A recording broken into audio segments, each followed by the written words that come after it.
Welcome to the fourth season of the Insiders Career Club podcast.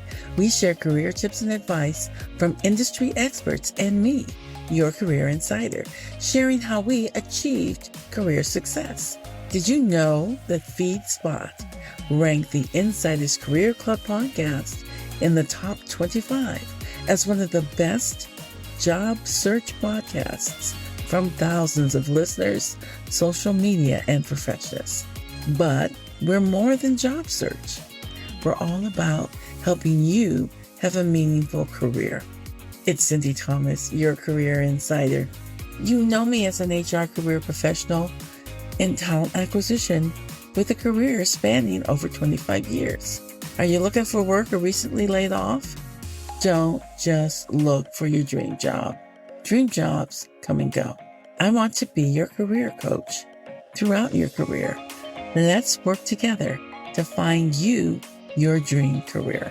And if you need help with your job search, for resume writing or practicing your interview skills, career planning, or if you need to make a career transition, work with me. I can help you.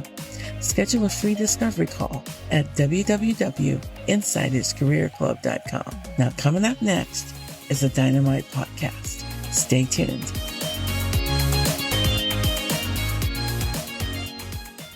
Hey, Insider family, it's Sindy, your career insider. Our guest this week is leadership expert and vibrant life coach, Dr. Geneva Jones Williams, better known as Dr. Geneva. She's a pioneer in driving transformative change across the nonprofit and entrepreneurial landscapes. She was Detroit's United Way's first female executive and has served on boards under 5 Michigan governors and 5 Detroit mayors. Dr. Geneva Speaks, her firm, caters to high-achieving professionals who are ready for their next level of success and impact. She's a leadership and personal development powerhouse. She also has a podcast, Ignite to Impact, and a LinkedIn newsletter, The Future is Female. Let's welcome her into the show. Dr. Geneva, welcome into the Insiders Career Club podcast. Well, thank you so much. It is my absolute delight to be here with you. Wonderful. I'm looking forward to talking to you. Before we talk about your career, let's have you share a little bit about where you grew up and a little bit about your family with us. Oh, I'd love to. I'm a Jersey Shore girl. So okay. I grew up on a little town, small little town on the Jersey Shore where when I stepped out of the door of my house and took a real deep breath, I could smell the salt water. Oh, wow. So when you hear the Drifters song Under the Boardwalk and all the things about the ocean and the wonderfulness of being in the sun and out there, that was my experience growing up. My sister and I used to think that in our community, all of the adults went somewhere and had a meeting on us because they knew about us. They were always in our business. They asked hundreds of questions all the time. Mm-hmm. And it just wasn't our family. It was the woman who owned the candy store on the corner, the janitor in school, people in church, just all the adults were always constantly on our case in our business. And later on, I found out what I thought then was a conspiracy, that it really was a conspiracy of caring adults, people who cared about what happened with young people. And there was this community consensus about what was necessary to make young people really successful and happy and thrive. And then my parents were civil rights activists, ordinary people. My mom was a school teacher. My dad was a government worker. Mm-hmm. But what drove them, what gave them purpose was all of the social justice work they did in employment and education and housing. And in fact, my parents took a court case, a case that they had all the way to the New Jersey Supreme Court after a number of years when they tried to buy a home in an all-white neighborhood, and they became not only the first Blacks to eventually move into that area, but the case that they pursued to the Supreme Court became a landmark case in New Jersey because it changed housing discrimination forever in that state. So, Sindy, the combination of caring adults along with civil rights activists who were very much leaders in the community. I learned leadership at a very young age. The combination of those two forces, dynamics in my life really shaped who I am today and the work that I continue to do today. Yeah, I can see the link from that, from your growing up to your work in nonprofits. So, and it's so true about what you're saying that when you were little, you didn't realize that all the adults had this 411, line to each other, watching out for you. And that's the way that communities used to be. And That's we right. don't necessarily have that anymore. And that it's so sad because it gives you a different feeling growing up. You were everybody's child because everybody was watching out for you and making sure you didn't get hurt and whatever. And I had a sense of that growing up myself because we went to Catholic schools and, everybody there was very close knit. You knew everybody's parents. You saw them on a regular basis. It's a different way of growing up.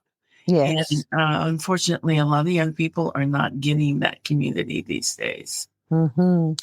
And that drives a lot of my work that I did in nonprofit because I was always about the business and found many, many people work together with loads of different other people trying to recreate that community consensus about how we can care for our children, care for each other, care for communities, our neighborhoods and schools, on and on and on, to really provide the kind of environment that we all want. We really do all want it.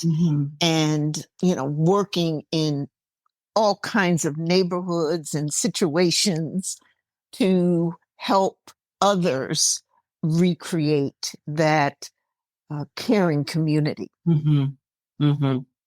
Yeah. Yeah. So I stumbled into it. Well, I must admit. It's a good place for you to be, and I'm glad you're working on it. Yeah. So tell us about some of your work in your previous career to owning your own business.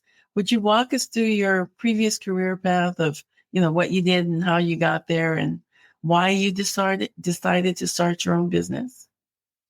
Well, as I mentioned, I really stumbled into the work that I did in the nonprofit world. I was determined to be a teacher, probably because my mom was. But I spent a year after I graduated from Morgan State University and HBCU in Baltimore, Maryland. Instead of going straight to pursue my education or what have you, I decided I was going to work in the big city, in the Big Apple, which I did. And after about 6, 7, 8 months, I was ready to get out of that. And a sorority sister of mine told me about opportunities in Philadelphia at Bryn Mawr College. And I had never heard of Bryn Mawr.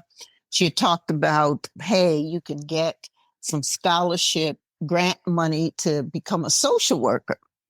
And trust, Sindy, I had no idea about doing that or anything, but I needed to get out of New York and the situation I was in. And so I said, fine. And within a couple months, I was accepted, had a scholarship, tuition.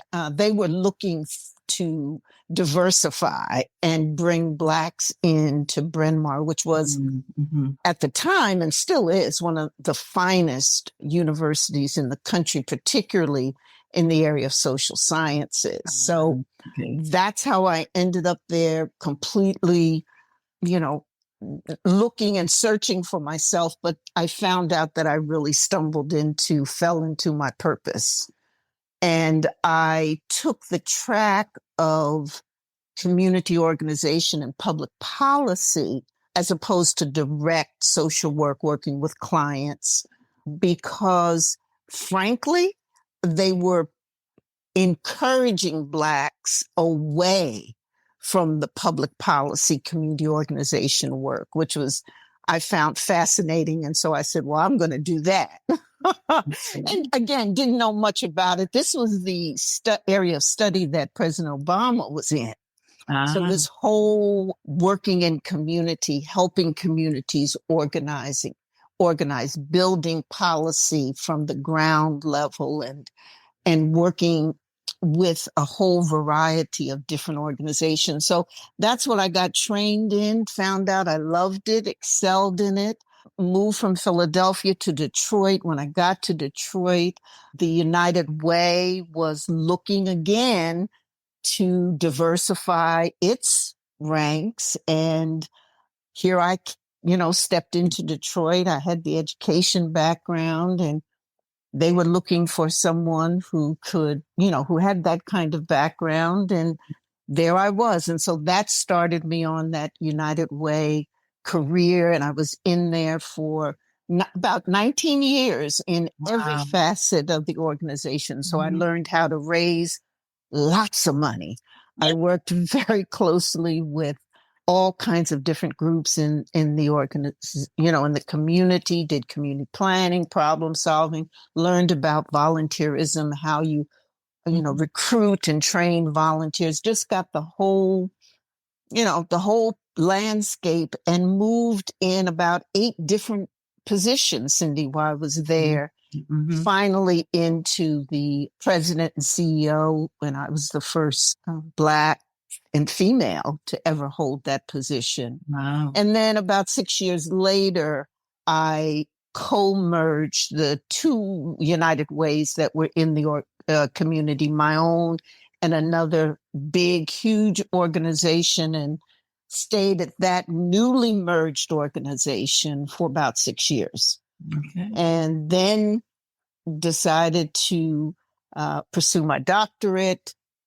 And at the time while I was working on my doctorate, minding my own business, trying to get through that dissertation, the foundations and the mayor of the city asked me would I be interested in heading up a new national nonprofit, a new national innovative model around collaboration and bringing more dollars into the Detroit area to address human needs. I said yes, did that for I was supposed to do it 5 years, ended up staying 10 years.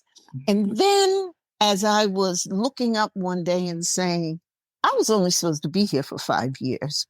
Whatever happened to the dream that I've always had of running my own business and being my own entrepreneur? And that's when I said, well, I want to do that. It took me a few years to really get up the nerve and the courage. But one day I did, and stepped on into it completely, made that transition from full-time employee. Of course, I led many initiatives and raised over $100 million in my career, and ran a number of organizations and startups, but made that transition because all of that I did, I was still an employee, and made the transition to a full-time entrepreneur. Okay. Because it was a long-held dream of mine, and I wanted to do it. Now, the challenge, though, was I was in my late 60s when I got to this point, and had a lot of trepidation about that. Was I too old? Could I do it? Should I really be, going somewhere, putting my feet up, retiring?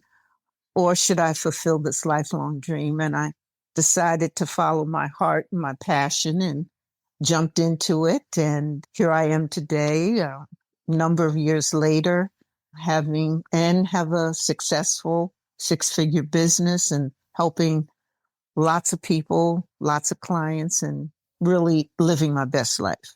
Great, great. So what are some of these skills that helped you be successful in starting and running your own business that you found that you had that were transferable to being your own business person? I think that question, Cindy, is one of the essential questions that those of us who make career shifts should always ask ourselves and always identify, because usually we have a lot of skills that in fact are transferable. Absolutely. In my case, I was trained in and helped communities create the visions and the ideal states they wanted to see their schools or their neighborhoods in. And I did that for many, many years. So I became very fluid in being able to help create vision, develop action plans, deeply immersed in goal setting, action plans, being able to measure and assess impact, being able to course correct in that whole process. And so that was a big skill that helped, because when you are an entrepreneur, you got to make sure that you have a business idea that can work. So you've got to be able to understand the vision, the idea, what it is you're trying to accomplish, the impact you're hoping to have. And to get to all of that, you do lots of research, you do lots of analysis, and all of those things I was able to transfer to my business as I,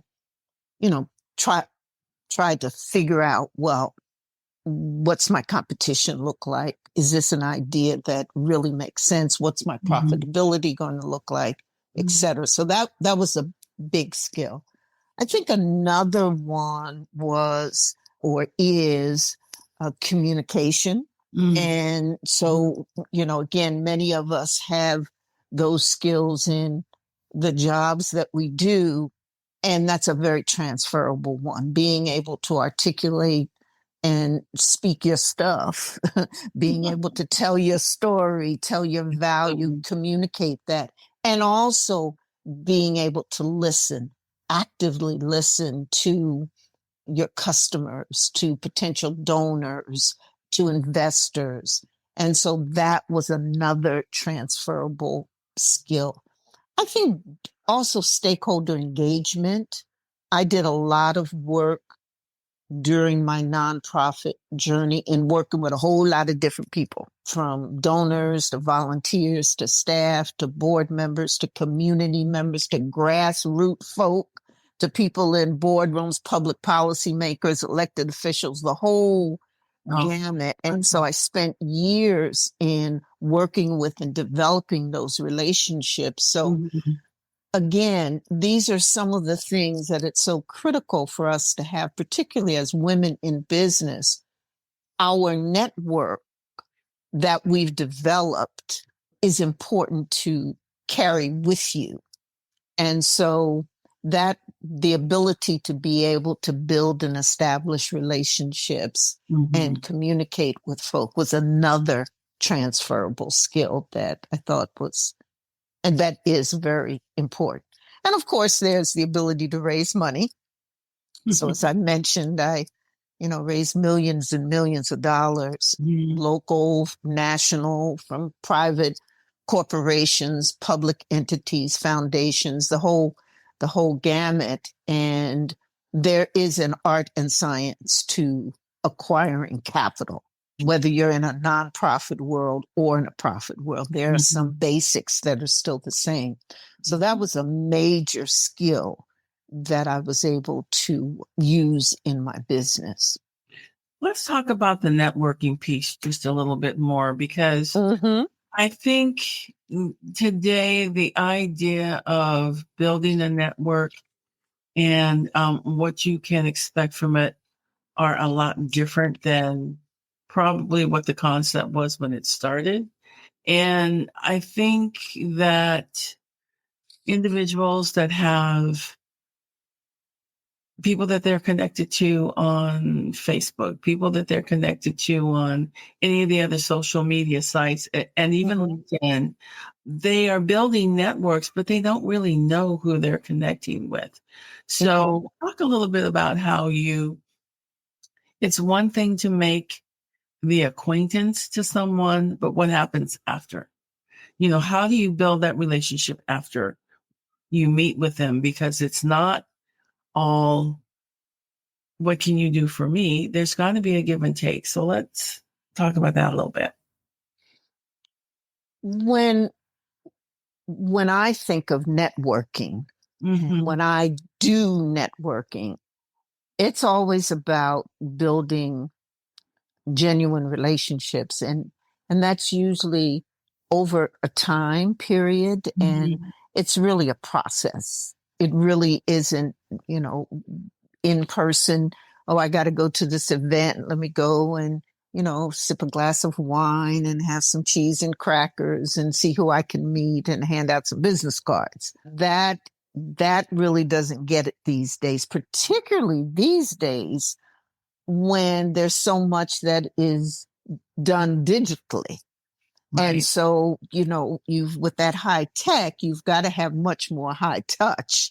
And so establishing genuine, meaningful relationships is what really matters. And so I approach networking from a perspective of that I'm going to give more than I get, so that I'm curious about who it is I'm connecting with and meeting. I want to talk with them. I want to hear what their interests are. I want to learn about their business, what their dreams are, what their needs and desires are. And I want to do more listening than talking, frankly. And from that, I learn so much, and you can learn so much from individuals when you're really engaging with them, and to find out what they're into, and trying to build that meaningful, authentic relationship. And we can do it online these days too, the same way. But approaching a relationship to learn about the person, be interested, curious, and always keeping in mind, well, I'm going to give more than I get. What's the value that I can bring to this relationship? And that's one of the key principles I believe in, and has served me well through the years. I think another aspect, Sindy, that we don't talk much about is this whole concept of networking in place. And what I mean by that is, so often, right here, right now, anyone listening to this conversation has some probably good connects already. People that they work with, peers and colleagues and friends that they work with, engage with right now, who know, like, and trust them.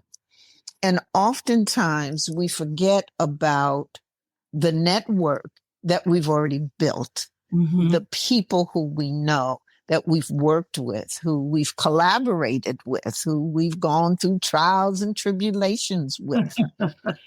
And building on that, sometimes we're so busy to go out and meet the next best person, want to go see that person who's in that high position, or I got to go meet the top exec over there. Well, oftentimes getting into that high exec, you got to go through some gatekeepers.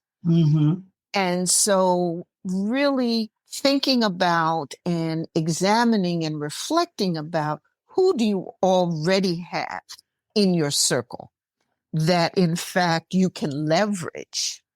And so calling it networking in place, standing right where you are, who do you have? I think that's an important thing, more and more, to really build on and leverage. And then I think the other thing I'd say about networking these days, Sindy, is that your own personal brand becomes so important today in establishing strong connections and networking, because there's so much noise out there. So that your personal brand, knowing your personal brand and being able to tell your story, what makes you unique, why is your product unique or your service unique, or what you do, what's the distinguishing feature or value that makes you unique.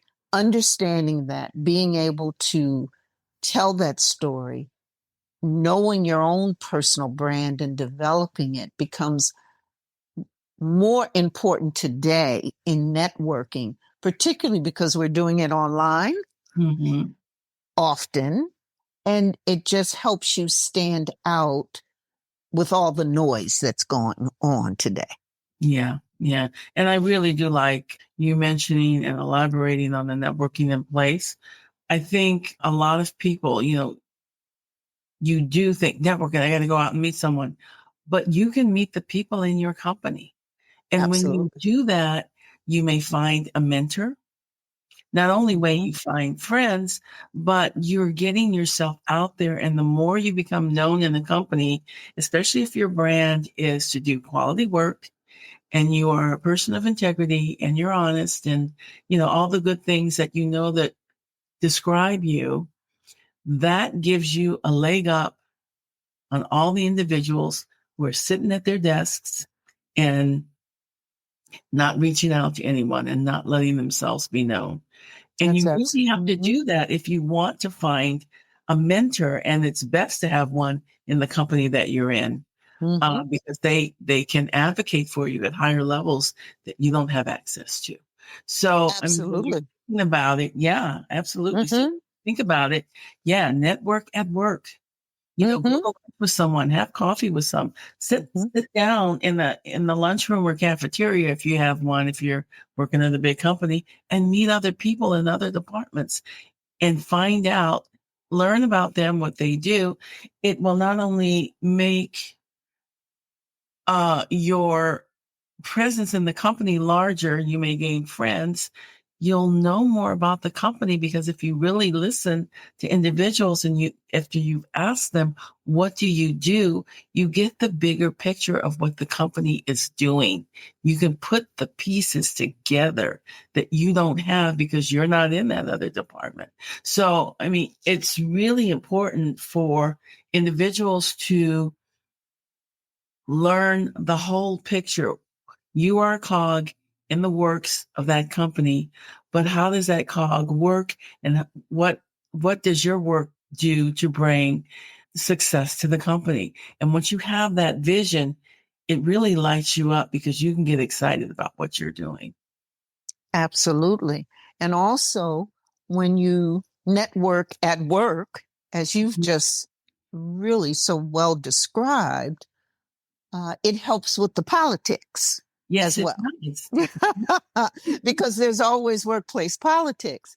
As you build your network at your place of employment, on the job, it's about developing those strong relationships so that you can maneuver, navigate through the politics that happen, in all workplaces as well. All right. Thanks. That was great. Let's talk about making that career transition. Many women need to make a transition, whether it's a general kind of life transition or it's a career transition. But they're stuck or they're afraid. Tell us how you reached the decision to make that change in your life. Well, I definitely understand the being stuck and having the fear. Not only did I experience it, but that's a lot of the work that I do today. The clients that I work with are at that point where they want to make a move. Maybe it's to a new career. Maybe it's larger promotion. Maybe it's figuring out, well, in 3-4 years, I'm going to retire, making it that move, or going from the career that they've had to a business, to owning or starting a business. Mm-hmm. And so the first thing that I really discovered was that I wasn't alone in my apprehension. Mm-hmm. So mm-hmm. On the one hand, I was thoroughly excited about the freedom, the having something of my own, which I always wanted, being able to, structure things the way I wanted to see it.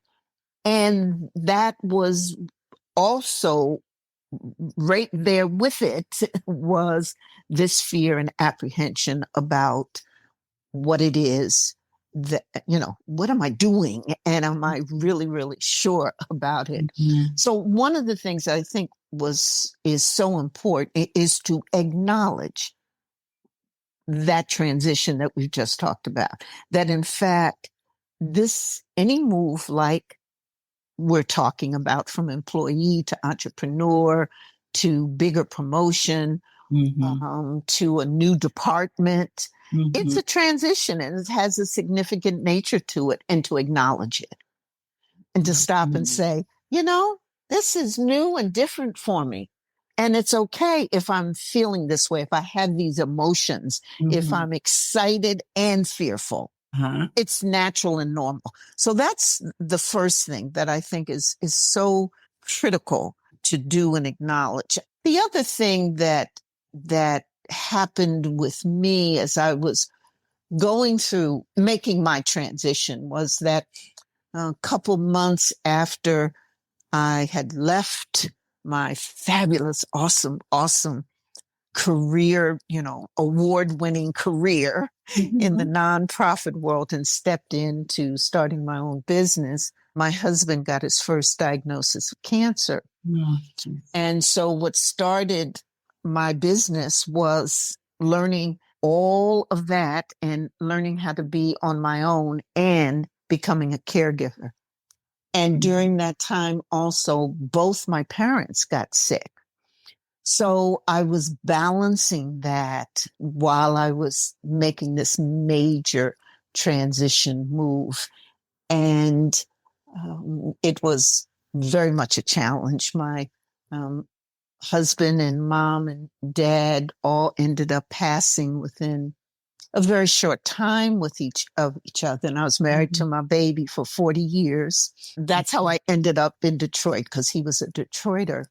Mm. And so I shared that, Sindy, because what I learned also during all of this emotion, this emotional roller coaster, was that as we're going through these big moves, career mm-hmm. change, or mm-hmm. becoming an entrepreneur, life happens. It surely does.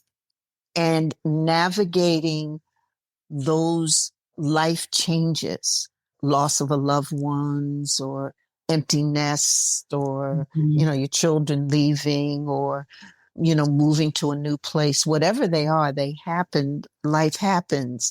And so being able to manage and knowing that, managing that, having some strategies and some tools in your arsenal to handle that is extremely important as you make that kind of shift.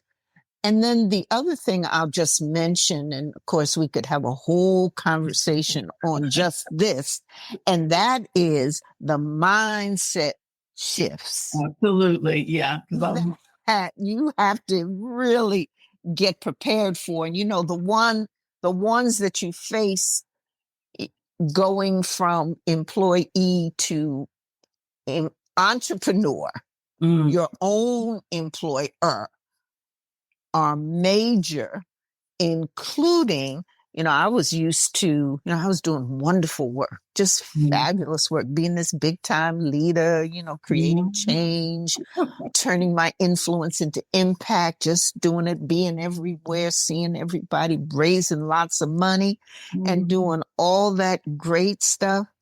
I was still an employee. Right. And you had people supporting you too. People supporting me and that paycheck coming in every Oh, 2 weeks. Okay. yeah. So, So being able to, understand that there's a shift and the financial security relying from a fixed income to financial uncertainty is real. mhm. And that mind shift, there are many of those mind shifts getting really sitting down and thinking about them and talking to someone or people who have experienced that transition or really any transition that you're going through. There are some differences because it's change. You're going from one thing to another. So that means there's going to be a different set of rules, a different set of expectations, new circumstances, and how you adjust and adapt to those circumstances really is the key to things. And how would you say you did that? Because that is the actual shift. So, yeah, you had, or yes, you had the realization of all these things changed, no steady income coming in, no people supporting you. You had to figure that out yourself and how you were going to do that and the direction that you were going to go in to get to be a leadership coach. I mean, all of those things. What was your process for? What did I do? Yeah. Mm-hmm. The first was I went back to what I knew and I found comfort in that and expertise in that and a sense of confidence in that. So I first went back to the things that I knew. I knew how to set goals, set visions. I knew how to put together action plans. So I began to lay all that out, to figure all that out, to do the research, to really build a business plan, but a plan that would work for me. Yes, a plan that had all the numbers in it and the projections because I had to be able to finance my dream. Mm-hmm. But just as importantly, I had to put a plan together that helped me deal with the major upheavals and changes that had happened in my life. So that's when I began to, more and more understand that making these changes and doing these new things that I wanted to do, these dreams that I had, also had to be calibrated with life changes. Mm-hmm. So that was the first thing that I did. The second thing that I did was I looked at all of my past wins. So those things that I had done successfully. And I know, we talk about learn from your failures and mistakes, and I did that too. but the practice of looking at what I was successful at and how I got through tough times and obstacles in my previous roles. Mm-hmm. And so, again, they weren't just hurdles, they were lessons. And because I knew that going into a new business, there'd be challenges. So I said, well, let me look at how I did it before and those things where I won. So looking at past wins. The other thing that I did was I spent some time really thinking about, well, what am I now worth? Because I had to price myself in terms of my new business. And this was a tough one, Cindy, because, trying to figure out and I know that as I work with my clients, I know that many professionals tend to underprice themselves, particularly if they're starting out in something new. And so I needed to assess, my full range of expertise and skills and everything that I could offer and really consider the high level value I could bring and be confident in that and not sell myself short.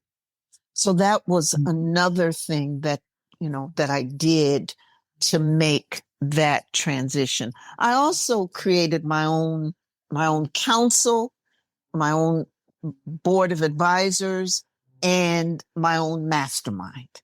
So what I mean by that is I identified some people, most of them I worked with for years, who were wise and would tell me what I needed to hear when I needed to hear. And I, on a regular basis, talked with them, my advisors, on what I was doing. And then I created also a group of my peers, my new peers, folk who were in business, like my own special mastermind, that I was able to bring together this trusted group. They had expertise. They gave me invaluable guidance and support. And I was very careful in cultivating and curating and deciding who would be a part of that. But during my first 18 months or so, I would meet with this group once a month, and they would just help me and I'd help them as I moved along. And then I think the other piece that I did was I really, Cindy, had to buckle down on my well-being. And oftentimes we as business owners or in our careers in the corporate world, whatever it is that we're doing, we're so busy achieving, accomplishing, that we don't make our well-being and our health and our mental health, our physical and mental health, a part of our game plan. Right. It's almost something that's like on the side, and I should be doing that, and I'm going to get to that, when it really should be incorporated as part of our day to day. So those were the things that I did. Sounds good. Great. I was kind of making notes so I could come back and comment on different things. Oh, good. Is that in fast moving businesses, and I've been there myself because recruiting is a fast business, we have these wins and we don't stop. We go, yeah. And then the next day it's like, what have you done for me lately? We don't take the time to really acknowledge ourselves and what we have done. We just kind of go, yes, I reached that goal, now on to the next. But you got to sit in it and think about it.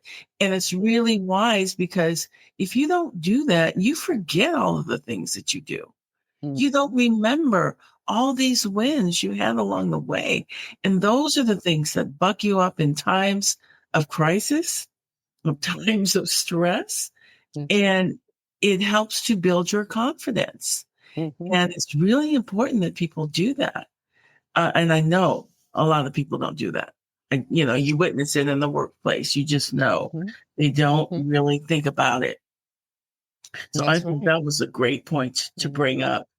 And we could do it. I just want to, a little tip. We can do it very easily. We can go away for, an overnighter, or we can take a beautifully bound journal with a beautiful pens that we would just gives us real pleasure in looking at and writing in. Go away for a weekend and say, I am going to spend this, 48 hours.